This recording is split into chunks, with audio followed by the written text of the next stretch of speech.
کے رسول صلی اللہ علیہ وآلہ وسلم نے فرمایا کہ میں نے معراج کی شب جہنم میں جب جھانکا تو میں نے سب سے زیادہ جہنم میں عورتوں کی تعداد دیکھی. صحابہ نے پوچھا یا رسول اللہ عورتیں جہنم میں کیوں تھی؟ فرمایا کہ وہ بے پردہ گھومتی ہے، وہ پردہ نہیں کرتی، پردے کی پابند نہیں ہے.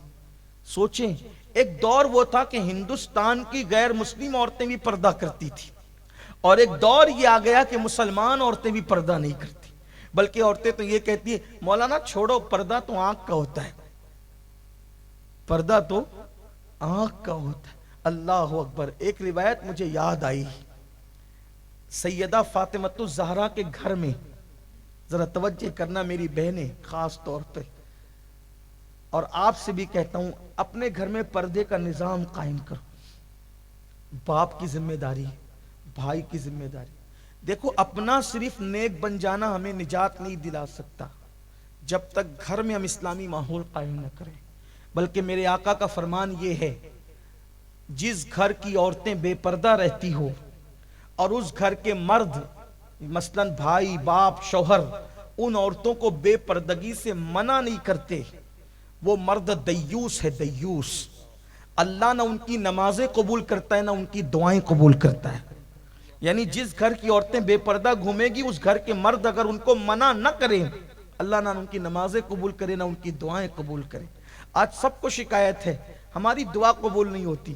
تیری بیٹی بے پردہ تو نہیں گھومتی، تیری بہن بے پردہ تو نہیں گھومتی، تیری بیوی بے پردہ تو نہیں گھومتی. کیا ہو گیا؟ دین سے دور ہو گئے، آخرت کی فکر بھول گئے، اللہ کے عذاب کو بھول گئے، اللہ کے عذاب کو کہانی قصہ سمجھنے لگے، واعظ و نصیحت کی محفل میں ہنسنے ہسانے کی بات کرنے لگے. نہیں، مرنا ہے، آخر موت ہے، اللہ کو منہ دکھانا ہے. مسلمانوں تو اسلام پر چلو، اللہ رسول کی بات مانو، اپنی مرضی کے مطابق مت چلو. ایک مرتبہ سیدہ فاطمۃ الزہرا کے گھر اللہ کے رسول تشریف لائے، ساتھ میں نابینا صحابی تھے. نابینا صحابی گھر میں آئے، سیدہ فاطمۃ الزہرا کسی پردے کے پیچھے چھپ گئی. اللہ کے رسول نے امتحان لینے کے لیے کہا بیٹی فاطمہ کس سے چھپ رہی ہو؟ اشارہ کر کے کہا ان سے، تاکہ ان کا دل بھی نہ ٹوٹے. ان سے ارشاد ہوا یہ تو نابینا ہے. عرض کرتی آقا یہ نابینا ہے، میں تو نابینا نہیں ہوں، میں نابینا نہیں ہوں اس لیے ان سے پردہ کر رہی ہوں. اندازہ کریں، غور فرمائیں، یہ مزاج تھا سیدہ کائنات کا. بلکہ سیدہ پاک کی شان یہ ہے، امام اہل سنت سیدی اعلیٰ حضرت نے تو یہاں تک لکھا ہے کہ سیدہ فاطمۃ الزہرا کے سر کی چادر کو، سر کے دوپٹے کو، مرد تو مرد ہے، مرد تو مرد ہے، بچے تو بچے ہیں، بوڑھے تو بوڑھے ہیں. فاطمۃ الزہرا کی غیرت یہ تھی کہ آپ جو سر کے اوپر چادر اوڑھتی تھی اس چادر کو کبھی چاند و سورج نے بھی نہیں دیکھا. آپ نے اپنی سر کے چادر کو، سر کے بالوں کو نہیں، سر کے بالوں کی بات بہت بلند ہے، سر کے بالوں کی بات بہت بلند ہے.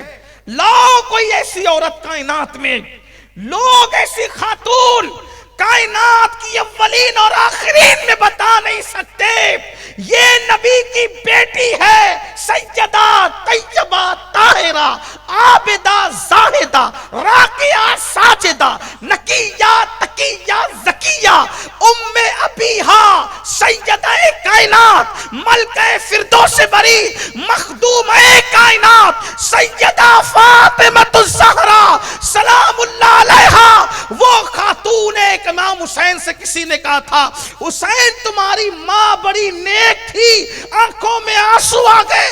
فرمایا سچ کہا میری ماں اتنی نیک تھی کہ جب ان کا وصال ہوا میں صرف 7 سال کا تھا، اس کے باوجود بھی میں نے اپنی ماں کے سر کے بالوں کو کبھی نہیں دیکھا. بیٹا ہو کر بھی میں نے اپنی ماں کے سر کے بالوں کو کبھی نہیں دیکھا. کوئی ایسی خاتون تو لاؤ.